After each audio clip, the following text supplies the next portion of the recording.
9:21 ng hapon sa CCTV footage na ito sa isang garahe at storage ng gasolinahan sa Porac, Pampanga. Nagulantang ang mga empleyado at ng kanilang pamilya nang pasukin sila ng hindi bababa sa 10 katao sakay ng puting van. Ang mga lumusob nagpakilalang miyembro ng Special Concern Unit na isang intelligence department ng PNP Region 3. Ang team leader nito si Police Major Madtaib Halman at mga kasama nitong sina Patrolman Eliazar Bunyo, Patrolman Alexander Concepcion, Police Staff Sergeant Catherine Joy Corpus at ilan pang miyembro ng Special Concern Unit na wala pang pagkakakilanlan.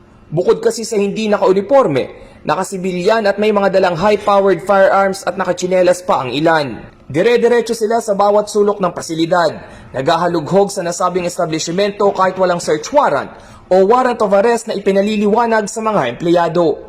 Nang umalis ang mga operatiba, bitbit na mga ito ang mga dokumento ng negosyo. Hinatak din at inimpound ang 3 fuel tanker na nasa garahe. Nitong Lunes, nagsampa ng kasong administratibo at kriminal laban sa raiding team ang may-ari ng RL Garage and Storage. Ayon sa negosyante, nang wala raw butas na makita sa pinasok nilang ari-arian, pinipilit ng mga otoridad na may kalakalan ng droga at iligal na transaksyon ng krudo sa kanilang lugar. Bagay na pinalagan ng negosyante at nagpakita ng mga legal na dokumento at resibo. Ipatuluan daw yung garahe ko, illegal daw yung transaksyon ko. Sabi ng tao ko, wala naman po kaming illegal na ginagawa kasi may mga resibo naman yung deliver sa amin.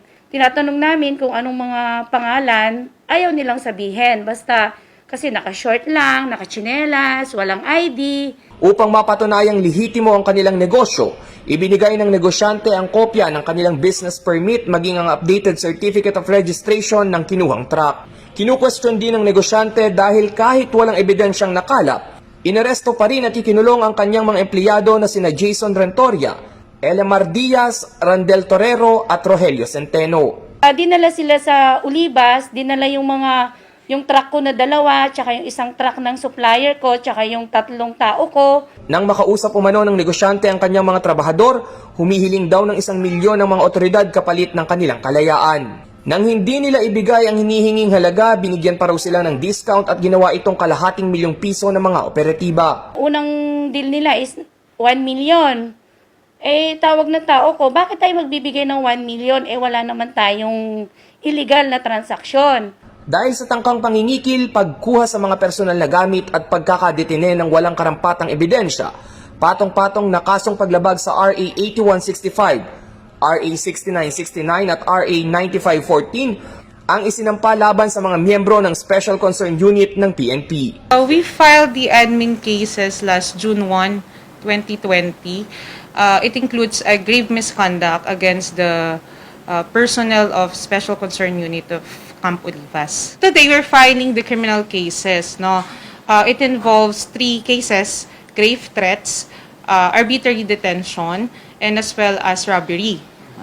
For grave threats, we filed the grave threats because there are scenarios where the personnel of SCU, they were pointing guns to the employees of my client. Naniniwala ang negosyante na wala siyang ginagawang labag kaya handa niyang harapin kahit saan ang mga nag-aakusa at ipaglaban ang kanyang karapatan para maisalba ang anumang nalalabing karangalan sa hanap buhay. Rainiel Pawid, CLTV News.